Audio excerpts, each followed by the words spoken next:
Good morning, students. Welcome to the class. We are doing chapter 2 of political science, class 10. The name of the chapter is federalism. In today's session, we will cover the following topic: decentralization in India, local government and municipalities. So, let us start with the decentralization process in India.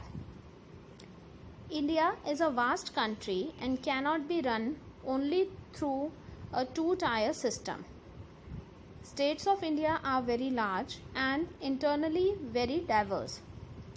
States in India are as large as independent countries in Europe. Uttar Pradesh is more populous than Russia and Maharashtra is more populous than Germany. Federal power sharing in India needs another tier of government below that of the state government. Thus, there is a need for power sharing within each state. When power is taken away from central and state government and given to the local government, it is called decentralization. The basic idea behind decentralization is that there are a large number of problems and issues which are best settled at the local level. Now, what are the basic ideas behind decentralization? First, solving large number of problems and issues at local level.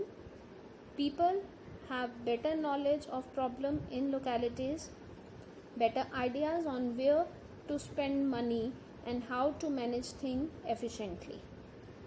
People's participation in decision making, and to realize one important principle of democracy, local government. Now we study about local government. There is a third tier of government called local government. This local government includes panchayats in villages and municipalities in urban areas. But elections were not held regularly and local government were not given any power by state government. Thus, this was the case of non-effective decentralization. A major step toward decentralization was taken in 1992. The constitution was amended to make the third tier of democracy more powerful and effective. The provision made in the constitution for effective local government are: first, it is constitutionally mandatory to hold regular elections to local government bodies. Second, seats are reserved in the elected bodies and the executive heads of these institutions for the scheduled caste, scheduled tribes and other backward classes beside women's. Third, at least 1/3 of all positions are reserved for women. And the last, the State Election Commission has been created in each state to conduct panchayat and municipal election. These are the some of the central issue of local government which were taken after 1992. Now let us understand Panchayati Raj system. In India, rural local government is popularly known as Panchayati Raj. Each village or a group of villages in some states has a Gram Panchayat. This is a council consisting of several ward members.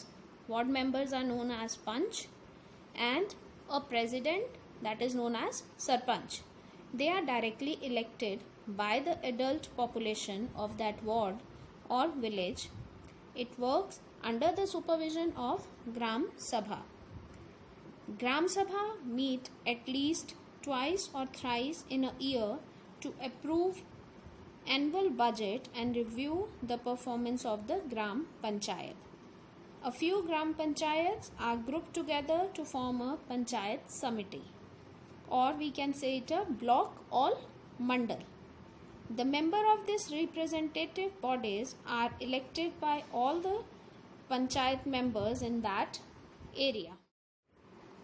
Then we have Zilla Parishad. All the Panchayat Samitis in a district together constitute the Zilla, that is district. We can say it a Zilla Parishad. Most members of the Zilla Parishad are elected. Moreover, member of the Lok Sabha, MLAs of that district and some other official of other district level bodies are also its member. Zilla Parishad chairperson is its political head. So this is the structure of Panchayat Raj system, which we say the local government in the rural area. Now we understand what is municipalities or what is local government in the urban area, towns and big cities. In towns they are known as municipalities. In big cities it is known as municipal corporation.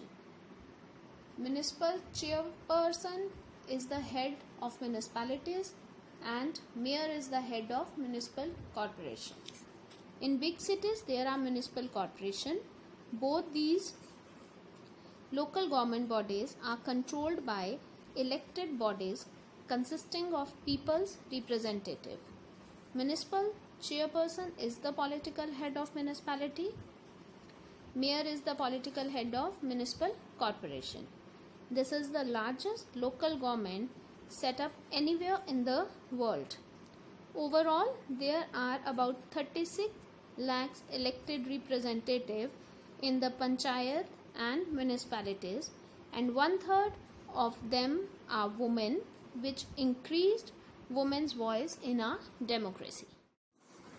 Constitutional status for local government has helped to deepen democracy in our country. Most state government have not transferred significant power to the local government and have not given adequate resources to them. We are still a long way from realizing the ideals of self-government. That's it with your chapter Federalism. I hope you understand that. In next class we will start with our new chapter. Till then, take care. Goodbye.